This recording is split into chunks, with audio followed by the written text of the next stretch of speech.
Right there. So I think I found another way of doing a barnwood type finish. If you've seen my shiplap / shipwreck tutorial, you'll see how I kind of came up with this on accident. I'm probably not the first person to have discovered this idea, but I haven't seen it, and here we go. So I've got just pink electrical tape that I got at Home Depot.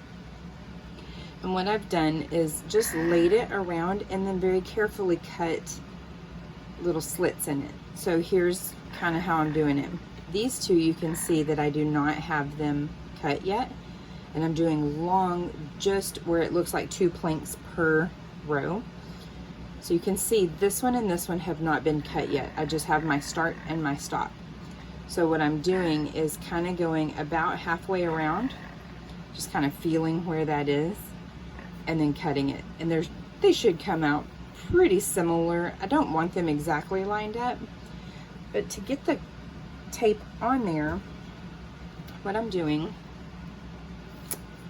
is just kind of getting general, since I have this already here and this is not where this one starts, just in general, lined up there. I don't want to pull my tape because the ends end up making like a wider whatever.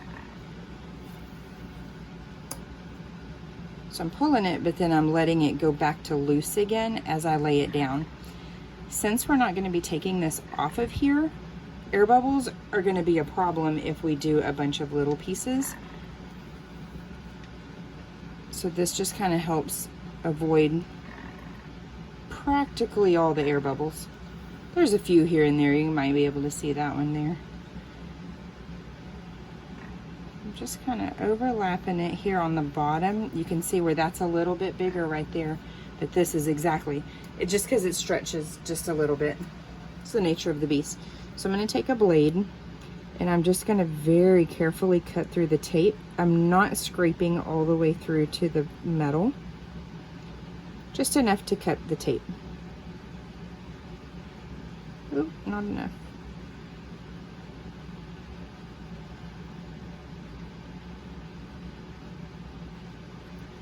Okay. There's a few spots on here, you might be able to see it, where I've gotten just a little too far into it, but my inks are going to help camouflage that. So I'm going to finish doing this the whole way. This one's the worst because I wasn't paying attention. This one's about halfway. I'm going to go all the way down just as far as the width will allow me, and then we'll ink the bottoms too. The paintbrush that we're going to use is just the same cheapy brush that I use on my wood grains. Use whatever works for you. Makeup brush, whatever gets us that wood grain effect. You'll see what I mean in just a minute. Here's what it looks like. Just kind of every other row, kind of having that little seam. You can see a few spots that, man, that tape just took it. I'm glad it didn't happen to me like that on my shipwreck one. Otherwise, I would have been quite sad. So now what I'm going to do is take my chip brush, my ink. This is chocolate from Hobby Lobby. And I'm literally just going to wood grain it just like usual, right on top of the tape. This is kind of one of those trust the process kind of moments. You don't really see much of the pink in the long run. A little bit at first, but depending on how thin you spread it, your inks, you really don't see it.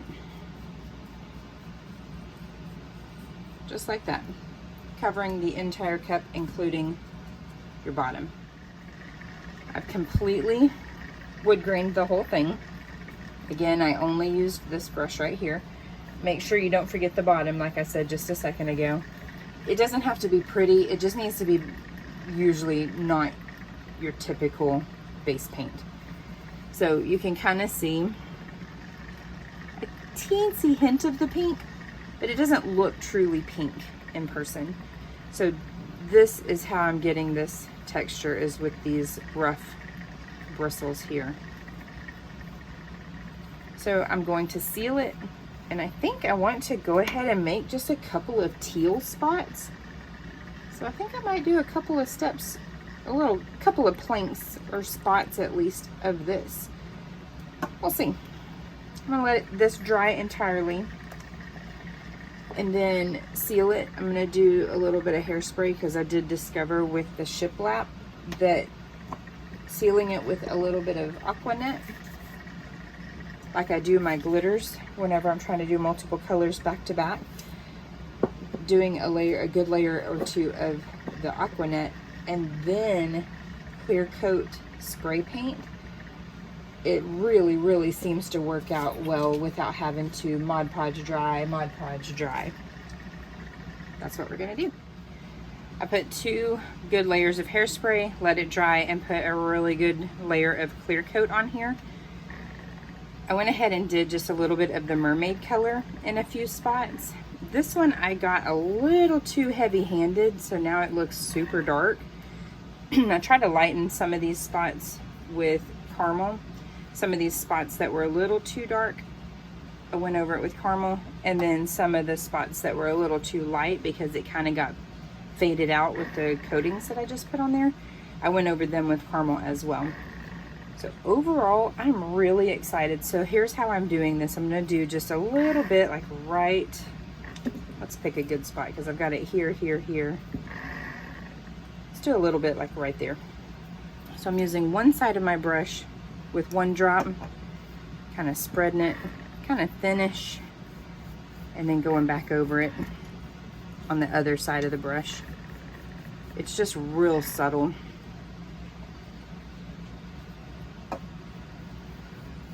Oop, not enough.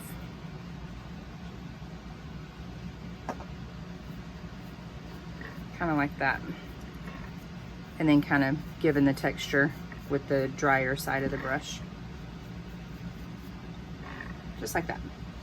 There are a couple of spots here that my paint, excuse me, not my paint, my inks didn't quite grab hold.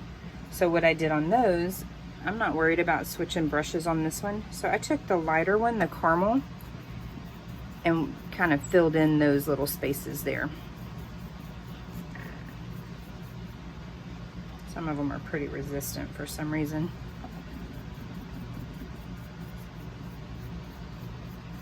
Just like that. This is going to give us kind of that old barnwood look, very rustic looking. Going back over that little mermaid section here. And now I'm going to go back over it with the caramel. That brings it out just a little bit. It's not as light as I wanted, but that's okay. Yeah, that's all I'm gonna do. I've just got like, I don't know, 5 or 6 spots on here. I am gonna work on lightening this spot here. I feel like it's just way too intense. So I have 91% alcohol in this little sprayer here. And I'm just gonna kind of try and thin it out like that.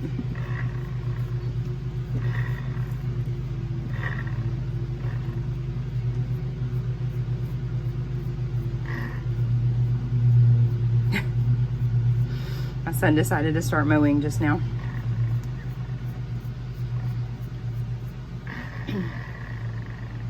It's pretty good. Change the angle here. Just like that. It's gonna look so good under epoxy. I'm stoked.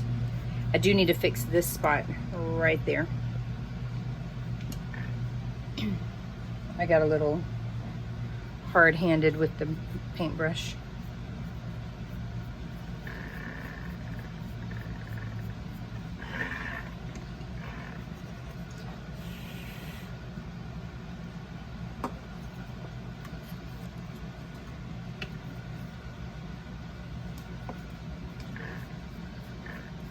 This is my chocolate, my original color.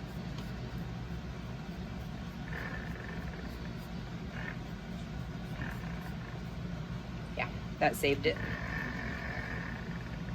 I'm in love. All right, here we are. Nice and dried, it's sealed. You can see the little patches of teal here and there. I love how this has turned out. So I've got ink sprays. This globe was on the counter. Liquid art here. I want to show you how to use alcohol to pop bubbles. So what I'm going to do is coat this entire cup, not super thick, but thick enough, like you normally would. And then I'm going to show you this other trick.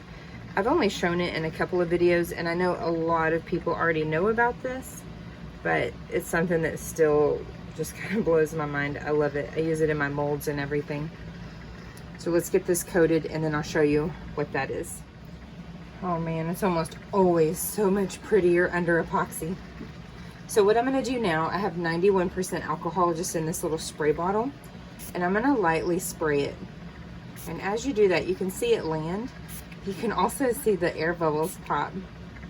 And I feel like this just gives me such a glassy finish. There's a little spot there. That it just, it's so pretty. I've almost switched to this liquid art, just the regular non-fast set liquid, non-fast set KS resin. I don't have good results, like I said, using this technique with fast set, but that's okay. I use this when I need to.